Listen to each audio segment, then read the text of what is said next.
یہ اللہ تبارک و تعالیٰ کی اتنی بڑی توہین ہے اور اللہ تبارک و تعالیٰ کی صفات کا اتنا بڑا انکار ہے کہ آپ سوچ نہیں سکتے۔ جس کو آپ سفارشی بناتے ہیں، واسطہ بناتے ہیں، آپ کے بارے میں وہ زیادہ جاننے والا ہوتا ہے بنسبت بادشاہ کے، ایسے ہی نا؟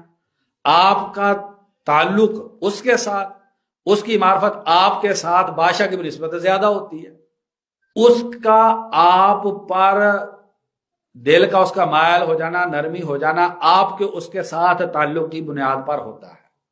یہ مسئلہ اچھے سمجھے، چونکہ بریلویت کی ساری کی بنیاد اس پہ ہے۔ آپ کے لیے وہ زیادہ رحیم ہوتا ہے بادشاہ سے۔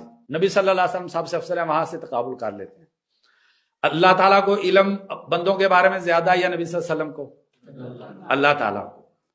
رحمت اللہ تبارک و تعالیٰ کے پاس زیادہ ہے یا کہ نبی صلی اللہ علیہ وسلم کے پاس؟